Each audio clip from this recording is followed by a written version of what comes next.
Hi, this is Marcia, and this is the second part of a second weekly blend summer edition. The first video showcased a deployment plan for blended learning. This video is going to be talking about the definition of studios, stations, and centers. Let's get this going.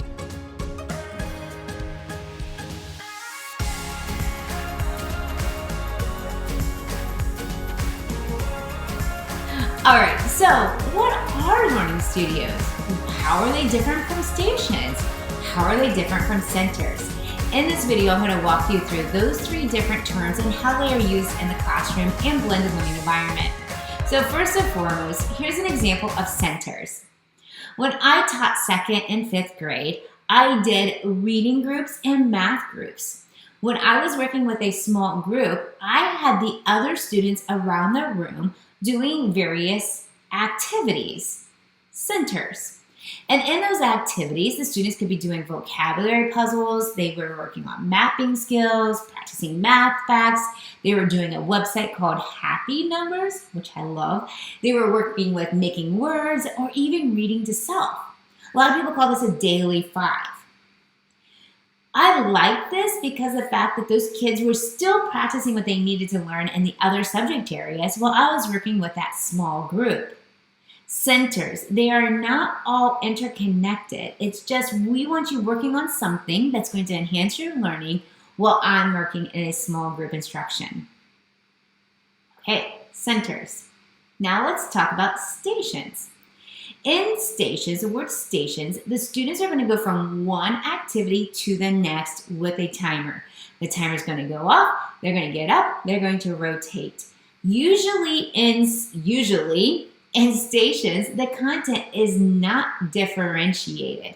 It's usually the exact same activity for all students. Station rotation model is very popular in the blended learning definition. I love the station rotation model. I just want to really use that data to drive instruction, so I created the 3 phases of blended learning. Phase 1, if you really look at it, is the station rotation model. Phase 2 is where we change it over to studios, and that is where we're using data to drive our instruction. So stations, same exact activity, no differentiation yet. Studios. I love studios because of the fact that when I'm teaching a small group, that mini lesson, independent practice, digital content, future ready are all teaching that same thing, but in 4 different learning modalities. The visual learning, auditory, kinesthetic, and tactile. So my small group, that mini lesson, is going to be auditory and visual learning. In independent practice, that's going to be tactile learning. On the exact same topic, digital content, we have auditory and visual learning on the exact same topic that I'm teaching in my small group. Future ready, we're going to have that kinesthetic learning, where they're going to be creating, collaborating, communicating, using critical thinking skills on the exact same topic. An easy way to think about this is, let's go with language arts, characteristic traits. Everything is going to be tied into characteristic traits. My small group, independent practice, they're going to be reading, they're going to be looking for characteristic traits. Digital content, they're going to go to an ed puzzle and learning more about characteristic traits. Future ready, they might be doing a sorting activity on, you guessed it, characteristic traits. Another reason why I call it studios is because we're going to be using data to drive those activities. We're going to have high, medium, and low activities. We're going to have above the line activities where students are going to go to that enrichment or break it down for the students that are struggling. We're going to really use those adaptive online programs to help drive that instruction when they go to digital content. So differentiation becomes a big piece of this. It's not like we're making it easier or harder for students. We're just finding out what level they are at and finding activities that meet that current learning level.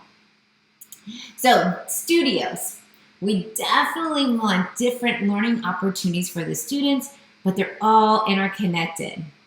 And I'm going to give you one other thing. The reason why I call it studios is because I need to do a shift in thinking. If I called it centers, high school teachers or middle school teachers might think that I'm talking about elementary activities. If I call it stations, then everybody's going to get stuck in that station rotation model. So when I designed the 3 phases of blended learning, I called it studios, just to do that shift in thinking about how everything is connected. If you have any questions or want to learn more about studios and how to implement those different studios in your classroom, please reach out to us. We are now booking for the fall for coaching, and we also have a lot of kickoff workshops to learn more about blended learning. All right, guys, good luck, have fun, and try studios out.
So now let's look at the week after the test. The week after the test, I have whole group, 3 studios on Tuesday, whole group on Wednesday, 3 studios on Thursday. This was a quick deployment plan, you guys. If you want more information about how to do these studios or what are the studio names, defining them, either go to our blog, go to our YouTube channel, or reach out to me for a professional development workshop at your school where I can really help you break this down. Good luck, you guys. I will have an image of this in the description below so you can get a direct link of that deployment plan. But please, just try. Start with 2 studios. You got this.